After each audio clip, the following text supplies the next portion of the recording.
Book 261. Good morning, good morning. Welcome back to Morning Motivation with Matthew Daniels, and today I'm going to tell you guys about the man who knew all there was to ever know. That's right, the man who knew all there was to ever know.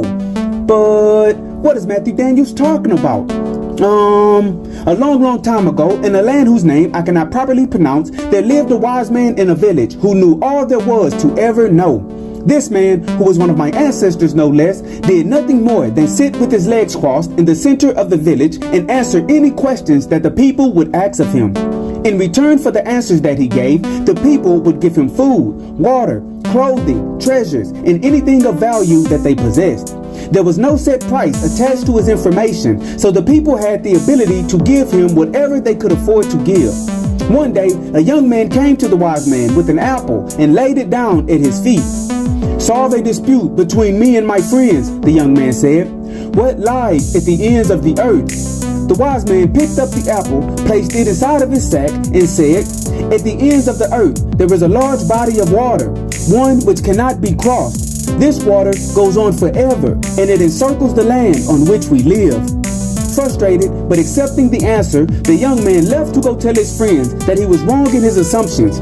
Then, not wanting to hang around and listen to their teasing him for being wrong, he decided to go and see this body of water for himself. The young man set out on his journey, and after a long time, he reached the water described by the wise man, and he looked at it in awe. As he did, he saw birds flying over the water, and he wondered where they were going. Curious, he built a boat and followed the birds. He spent several months at sea, and his life was in danger constantly, but eventually he reached a large landmass on the other side of the water. Shocked, he turned around and headed back towards his village to tell them the wise man was wrong. Reaching his village, he told them about his discovery, and the village made him the new wise man since he answered a question that the first wise man could not. The wise man, thinking the young man was lying, set out on a journey of his own to see if he could find this new land. He first traveled to the water's edge, then he sailed across in his boat. Astonished to find this new land, he traveled across it to see where it would lead. To his amazement, this new land led to a new body of water. He then turned around and went back to the village and told them what he discovered. The villagers apologized for taking his position, and again he became the village wise man.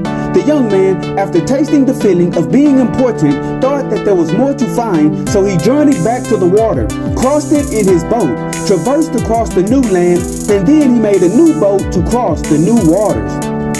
Finding more land on the other side, he went back to the village and became the wise man again.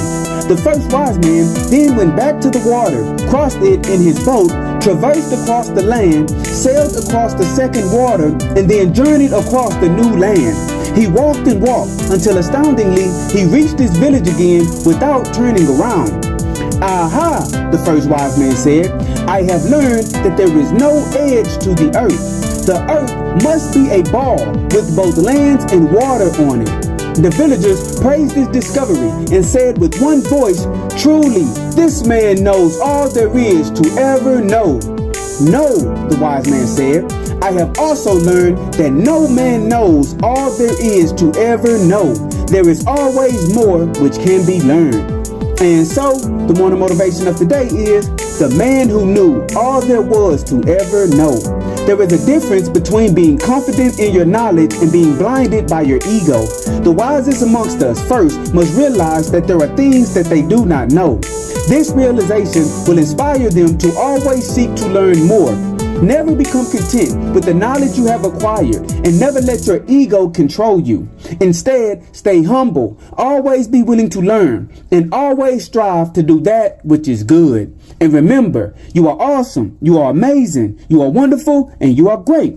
And you are going to change the world. I just hope I'm still alive to see it, family. I'm out. Good morning. To order books in the Morning Motivation with Matthew Daniels book series, search Morning Motivation with Matthew Daniels on Amazon.com or visit www.dandyandbigherm.com.